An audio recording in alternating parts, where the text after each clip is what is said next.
नमस्कार।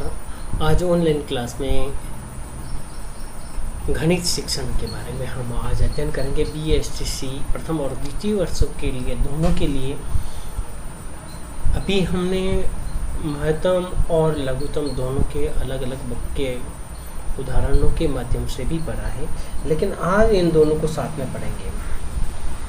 आज जो भी हमने जो सूत्र देखे हैं, पढ़े हैं, उनके उदाहरणों के माध्यम से हम आगे इसको आगे करने का प्रयास करेंगे। जैसे कि 135 व 225 का 135 व 225 का महत्तम 45 है, तो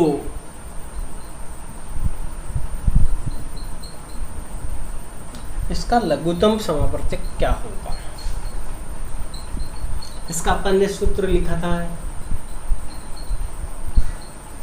LCM इंटू SCF, पहली संख्या इंटू द्वितीय संख्या।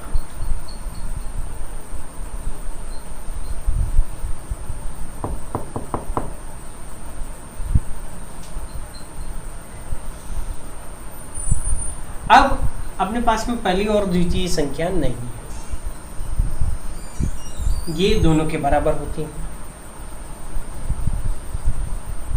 तो अब अपन क्या करेंगे, माना कि LCM is equal to x, तो x into 45 is equal to 135 20। x is equal to 135 into 225 upon 45।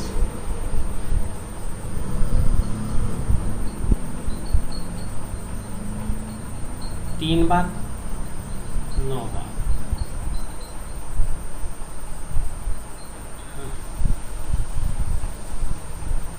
इनको इंटू किया तो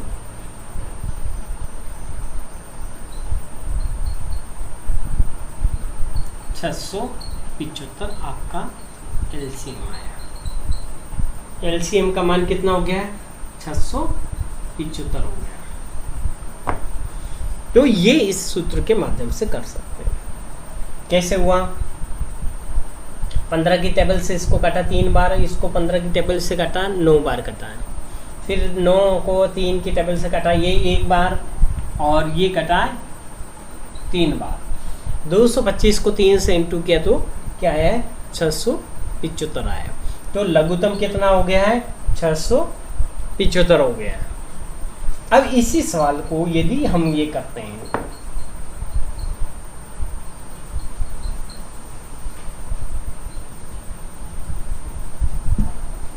का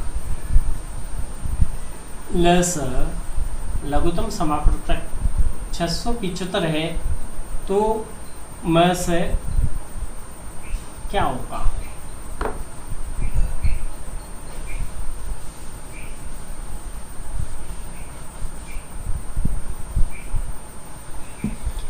ऐसी स्थिति में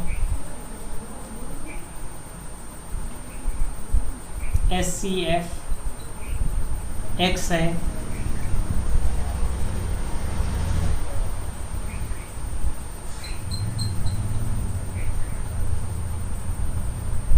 x ज्ञात करना है। 675 इज इक्वल टू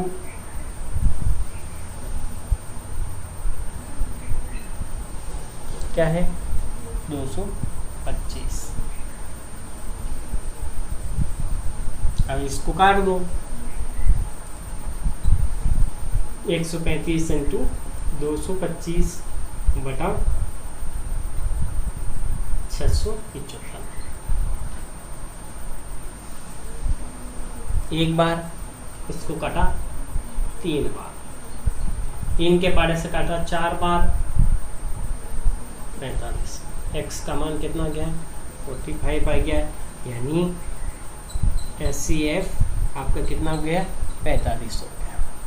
तो इस प्रकार इस सूत्र के द्वारा हम लघुत्तम और महत्तम ज्ञात कर सकते हैं। अब इसी के माध्यम से इसी सवाल को हम यदि ये माने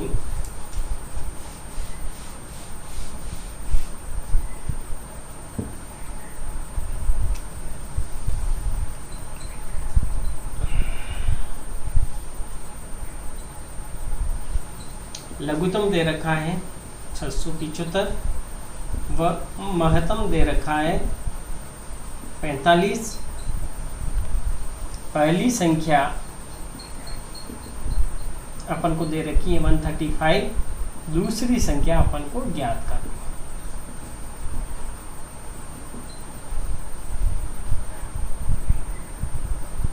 तो सूत्र वो ये है,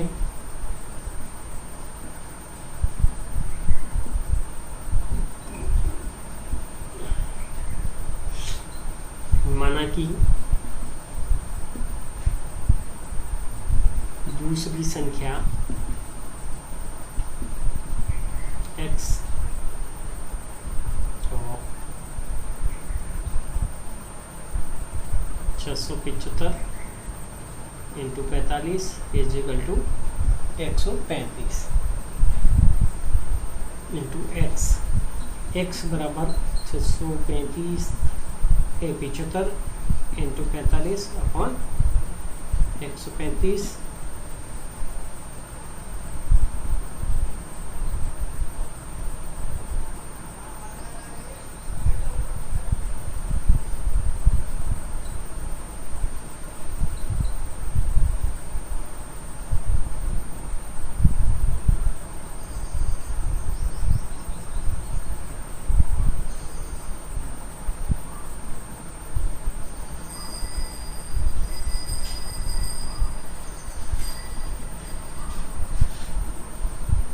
x का मान कितना आ गया 225 आ गया। तो हमारे x का मान यानी b का मान, b का मतलब दूसरी संख्या का मान कितना है 225 आ गया। तो इस सूत्र के द्वारा हम पहली संख्या, दूसरी संख्या, लघुत्तम और महत्तम दोनों ज्ञात कर सकते हैं। जिस ऐसी स्थिति में जब दो चीज दे रखी है और तीन चीज दे रखी, सॉरी पहली संख्या दूसरी संख्या दे रखी और लघुत्तम दे रखा है तो भी कर सकते हैं। यदि लघुत्तम और महत्तम दे रखे हैं और एक संख्या दे रखी है तो अन्य को भी हम ज्ञात कर सकते हैं। इस प्रकार हम लघुत्तम और महत्तम को ध्यानपूर्वक कर सकते हैं। अब मेरे हिसाब से इस अभ्यास में आपको किसी प्रकार की समस्याओं का सामना नहीं करना पड़ेगा। धन्यवाद।